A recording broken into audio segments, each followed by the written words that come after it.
Welcome back to cyberspace. I'm your host, Leslie Poston. This week, we're talking about one of the most psychologically corrosive phrases in American work culture: give 100%.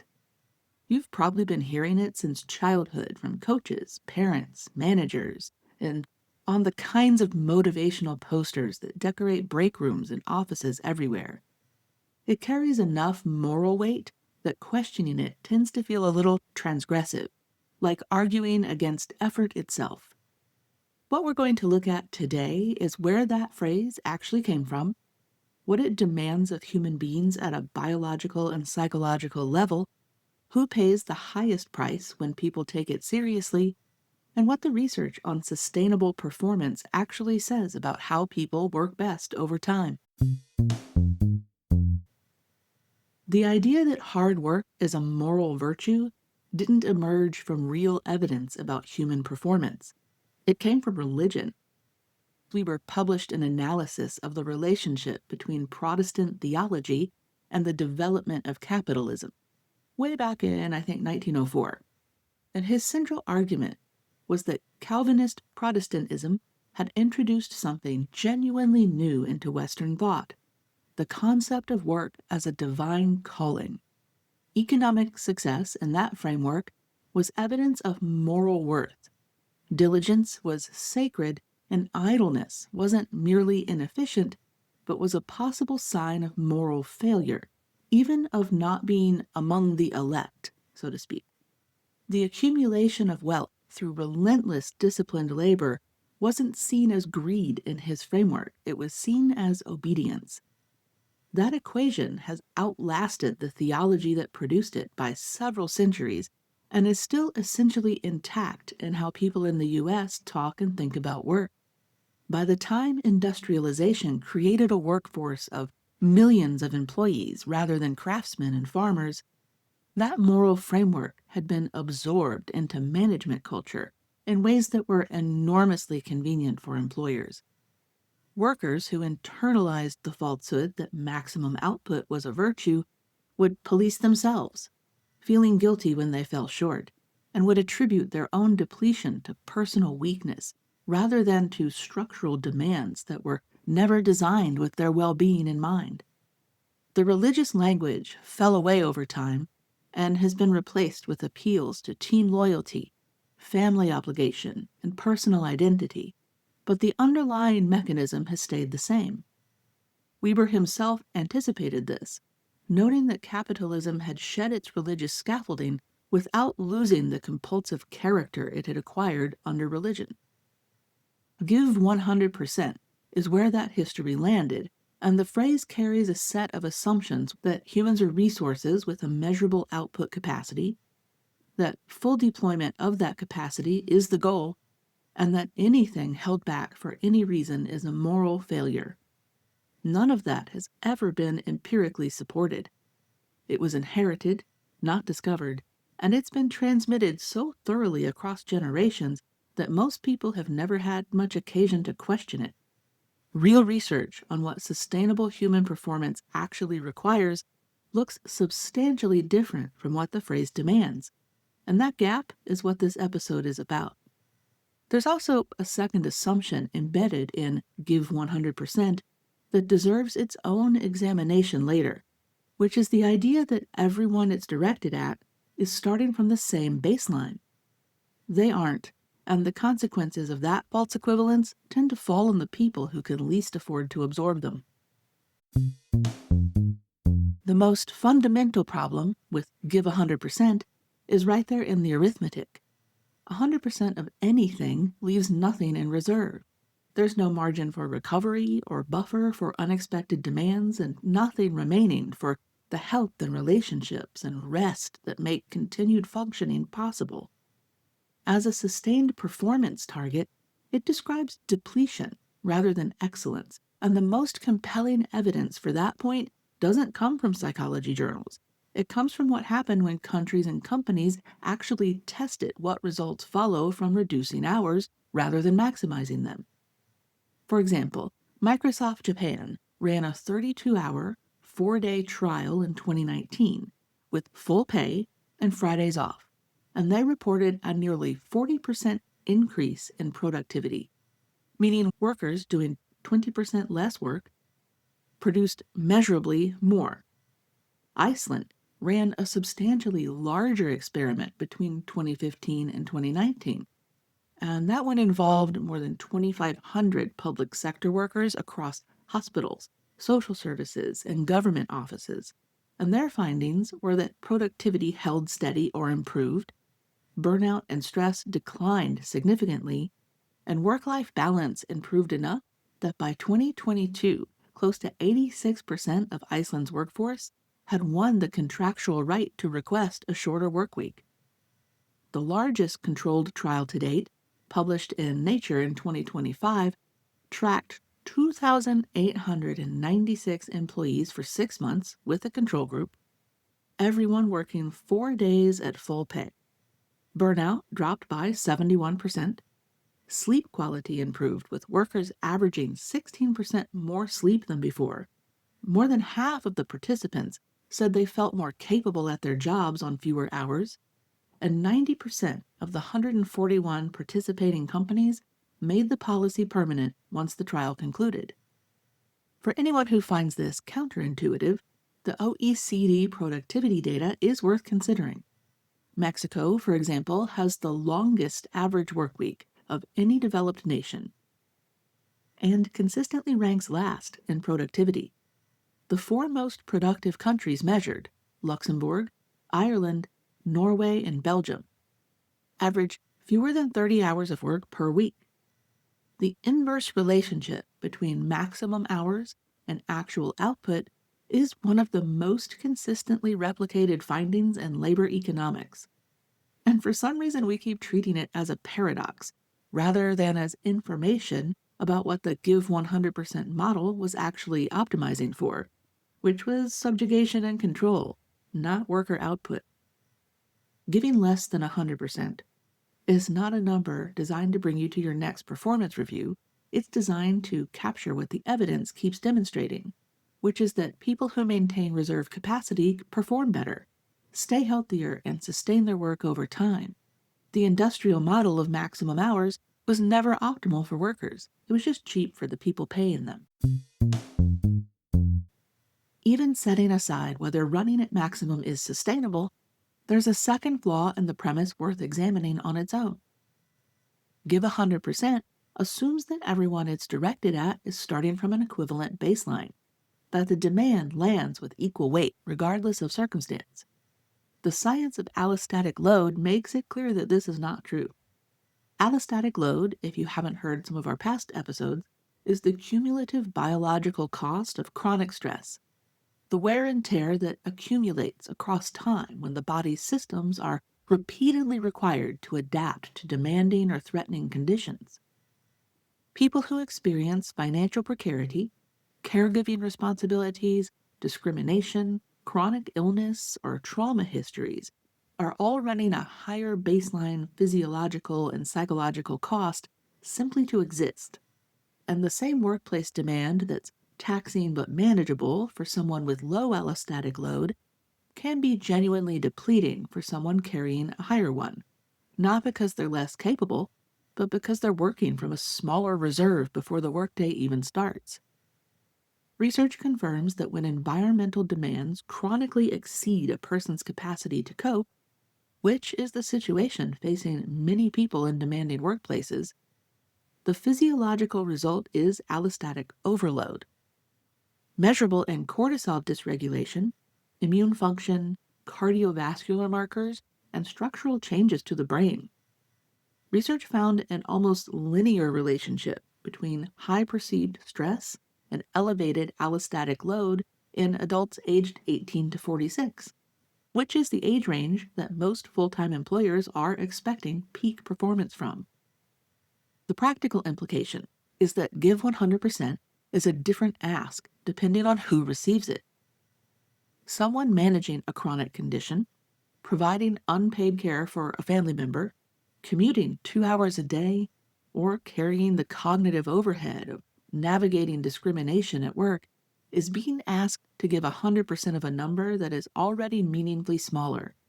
And the phrase give 100% by treating everyone as starting from the same point is making those unequal burdens invisible, and it attributes the resulting performance differences to effort or character rather than to the structural reality. Remote work is worth mentioning here, not as a universal fix, but as a concrete example of a structural change with real effects on allostatic load for people who can access it. Research is consistent that commutes exceeding 30 minutes are associated with elevated stress, lower vitality, and worse sleep quality, and the average American one-way commute in 2019 was 27.6 minutes. That's close to an hour of physiologically costly unpaid time before the workday technically starts. During the pandemic, surveys found that over 84% of American workers and 90% of Canadian workers reported being equally or more productive at home, and the flexibility to manage caregiving without burning sick days, the elimination of commute-related cortisol load, and the ability to control your own environment all lower allostatic load in ways that show up in both performance and health. The research also documents that these benefits are not equally distributed, and studies on remote work and gender consistently show that the flexibility burden falls harder on women, which is worth calling out rather than leaving as a footnote. If allostatic load explains why different people begin each day with different reserve amounts available, there's a specific population for whom Give 100% carries an additional hidden cost that most workplaces have never factored in, and that's neurodivergent people, particularly those who are autistic or who have ADHD. Consider something that sounds simple but has significant consequences. Most people hear Give 100% as motivational shorthand, a kind of cultural figure of speech for working hard. Many autistic people who tend toward literal interpretation receive those same words as an actual target and will pursue it with the same focused intensity they apply to everything else, often without the internal warning signals that alert other people when they're approaching their limit. The research on autistic burnout defines it as a syndrome produced by the cumulative weight of expectations, masking, disability management, and the daily effort of navigating a world that wasn't built for how their minds work. Stressors that all compound until they exceed the person's capacity to recover. A consistent finding across that literature is that autistic people frequently can't detect this buildup until they've already crossed into crisis, meaning the self-protective mechanism that would stop someone else from running themselves into the ground is just absent. Masking amplifies this considerably, and we should be specific about what masking actually costs, because it's inevitable by design. Masking is the ongoing work of suppressing autistic traits to appear neurotypical, pre-scripting social conversations, monitoring and adjusting body language and facial expressions in real time, restraining self-regulatory behaviors like stimming, decoding social expectations that neurotypical people navigate automatically and unconsciously. This runs continuously in parallel with whatever the actual job requires, which means that a masked autistic employee doing knowledge work is effectively running two full-time jobs simultaneously. Research on autism describes this continuous self-monitoring as being associated with serious adverse outcomes, including mental health difficulties, identity disruption, and elevated rates of suicidal ideation, none of which appear anywhere in a performance review. A 2025 systematic review of autistic burnout, drawing on 48 studies and approximately 4,000 autistic adults, found that autistic burnout is categorically distinct from occupational burnout, and that autistic burnout is not a brief event. Many autistic people experience burnout as chronic, lasting years, and some participants reported never returning to their previous functional baseline. It brings not just exhaustion, but an actual loss of existing skills, including language, executive function, and the ability to manage basic daily tasks. And more than half of respondents in the study identified suicidal ideation as a consequence. These aren't people who failed to try hard enough. They're people who took this instruction of giving 100% literally in a world that wasn't built for them. And the research documents what that costs. Telling them to practice better self-care doesn't address it, for the same reason it doesn't address occupational burnout in Maslach's framework. The problem is structural, and reducing the load is the intervention, not improving the person's capacity to absorb it. The dominant cultural response to burnout has been to treat it as a personal problem requiring a personal solution. And the self-help industry has built a substantial enterprise on exactly that premise. The consistent message is that you burned out because your stress management was inadequate, your self-care was insufficient, your resilience was underdeveloped, and that the right combination of habits would make the same conditions survivable. This framing is convenient for employers but completely unsupported by research. Christina Maslach has spent more than 4 decades studying burnout and is the researcher who formally defined it, developing the Maslach Burnout Inventory, which is still the most widely used measurement tool in the field and has produced research that has been replicated across dozens of countries and industries. Her position has been consistent throughout. Burnout is not a medical condition and is not a character flaw. It's a response to chronic job stressors that haven't been successfully managed at the organizational level. The 3 dimensions of burnout she identified: exhaustion, depersonalization, which is the cynical or detached quality that develops in how you relate to the people around you when you're depleted, and reduced efficacy, or the sense that what you're doing no longer matters or that you've lost your capacity to do it well, are all produced by workplace conditions. Workload that outpaces capacity, a lack of control, insufficient recognition, a breakdown of community, and perceived injustice. These are all organizational problems, not personal ones. What Maslach has pointed out repeatedly is that because burnout has been framed as a person problem, we've systematically avoided the obvious response, which is changing the conditions that produce it. Person-centered interventions, such as teaching people to cope better or to reframe, breathing, workplace wellness programs, etc., are at best temporary system reduction for some people under some conditions and never touch the cause. The World Health Organization classified burnout in the International Classification of Diseases back in 2019, and while that shouldn't be read as medicalizing it, it does represent an institutional acknowledgement that this is a real and serious condition with real and serious causes that won't respond to a better morning routine. The cultural insistence that burnout is a personal failure is a direct downstream consequence of the Give 100% framework. If maximum output is the moral standard, then depletion is a moral shortcoming, and that attribution keeps the people most vulnerable to burnout, those carrying the highest allostatic load and doing the heaviest masking, those whose caregiving lives make recovery structurally difficult, or carrying shame on top of exhaustion. The cultural insistence that burnout is personal failure is a direct downstream consequence of the Give 100% framework. If maximum output is the moral standard, then depletion is a moral shortcoming. And that attribution keeps the people most vulnerable to burnout in conditions that are harming them, where they're unlikely to push for the structural changes that might actually help.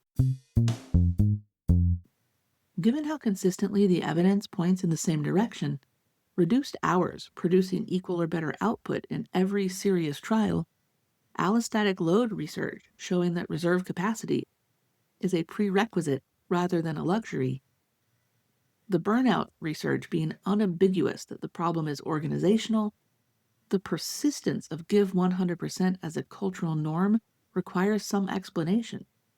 And part of it is that the people who benefit most from maximum extraction have historically had the most power to shape how we talk about labor, effort, and character. And it's always served their interests to make depletion look like dedication.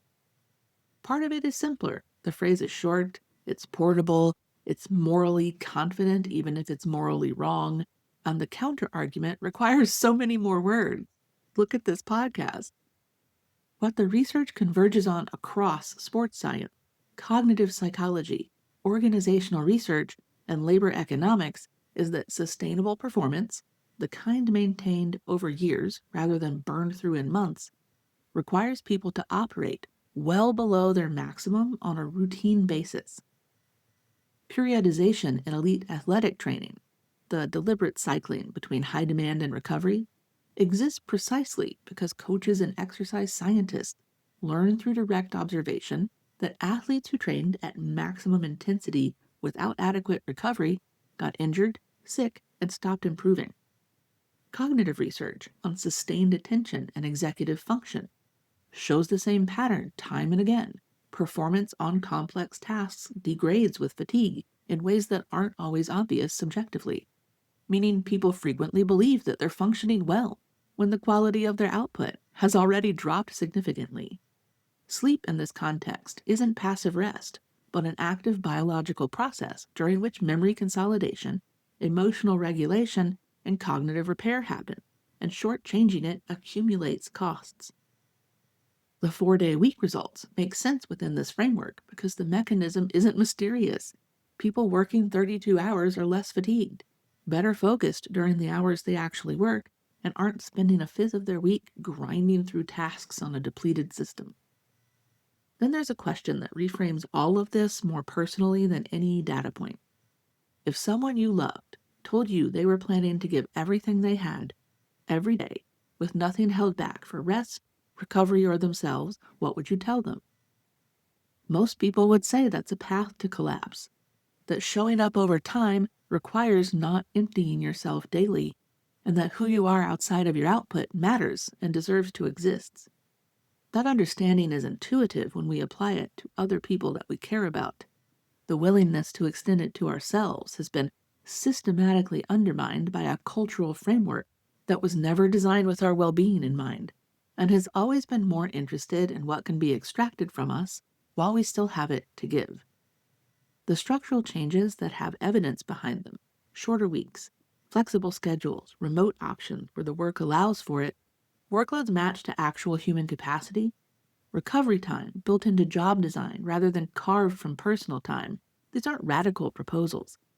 They've been tested at scale, and they hold up. The resistance to them isn't evidence-based. It's ideological. It's rooted in a moral framework inherited from a theology that's been gone for centuries, but whose assumption about labor and worth we're still living inside. So give 60%. Not because the number is precise, but because whatever your sustainable number actually is, it's less than 100%, and knowing that is more honest than any motivational poster. Thanks for listening to Cyberspace. I'm your host, Leslie Poston, signing off. As always, until next time, stay curious.